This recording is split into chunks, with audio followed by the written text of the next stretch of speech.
CTV News at 5 with Hudson Mack. A grim discovery off Oak Bay yesterday may bring closure to a Vancouver Island family. Police say a body pulled from the water may be that of a missing canoeist who was last seen 3 weeks ago. Police were called to the area off Todd Rock by a kayaker who spotted a body floating in the water around 5 o'clock last evening. Police will not confirm, but say the body matches that of the missing canoeist, Ayman Balgani, who went missing while attempting to paddle to Discovery Island in rough seas after dark. The canoe carrying him and a friend capsized off 10 Mile Point. His friend survived by clinging to a rock.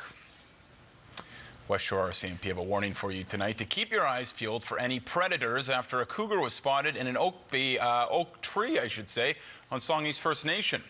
A house cat was all that was prowling Fraser Lane this morning, but last night RCMP were on the hunt for a cougar after reports of a big cat roaming the area. A homeowner says a cougar climbed an oak tree in his neighbor's backyard, then crawled down. RCMP officers and the K9 unit from Saanich patrolled the area, but did not find the big cat. Police advise anyone living in the View Royal or Esquimalt area to keep an eye out.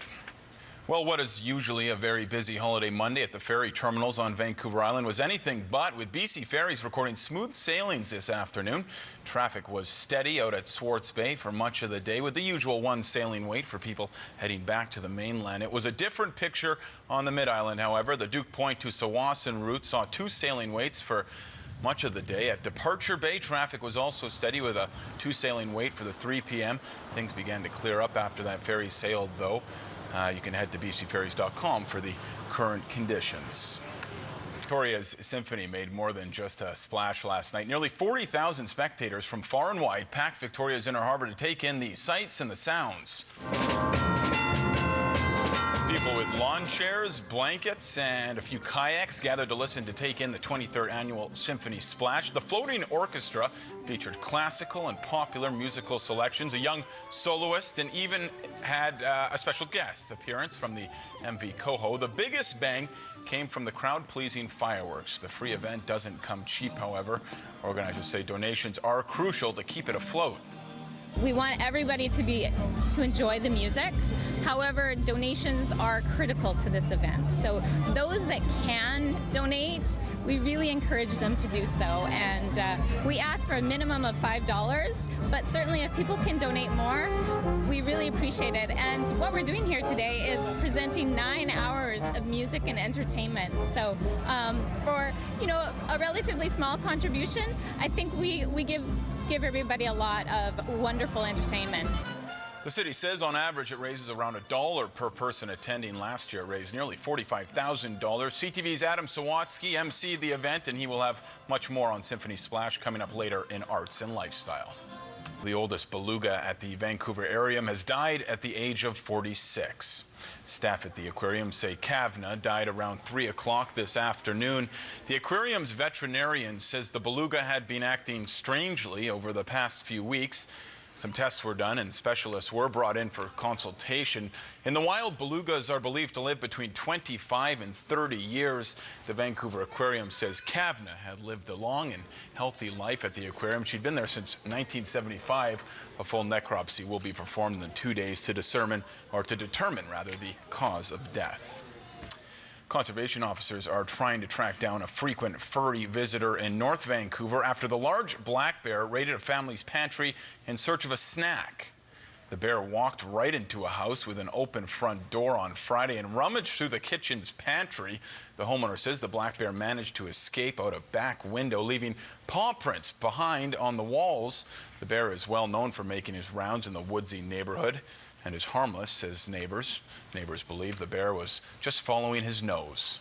Because I guess he heard a noise in the house and he knew that he was alone in the house, or he thought he was, until he looked back and he said, "There's a bear in the house." And he came out and shut the door and went across the road to the neighbours and asked them to dial 911. I mean, he's not in there to eat people.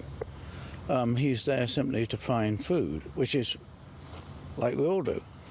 So my message here is don't leave doors open or ajar. Conservation officers have set up a trap, saying they can't have this happen again. The door of the live trap is open now, and if the bear takes the bait, he will be put down. A team of Nanaimo hockey players is sticking together to help kids in need on Vancouver Island.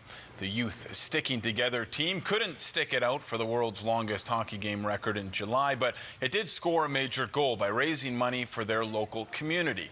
The team has raised $2,400 for Big Brothers Big Sisters of Central Vancouver Island, $2,400 for the Crimson Coast Dance Society, and $1,200 for the Hardwood Youth Ball Hockey League. The team says all the public support has surpassed its expectations. Very pleased. Our goal for the 5-day event was $5,000. We only went 2 days and $6,000. That means next year we can double that. It could be $12,000. So we're very happy. How did you choose these three charities? What was it? I mean, the board got together. We all pitched around ideas, and then we voted on them. Each one has a meaning to a board member, and so they just pitched around ideas. We voted on it, and that's how it came together. Same idea as our new charities. We pitched the ideas, talked about them, which ones suited us best, and that's how our 3 new charities got chosen. The hockey team says it will attempt to break the world record next year, with all proceeds being divided between BC's Children's Hospital, Kids Help Phone, and the Nanaimo Curling Centre.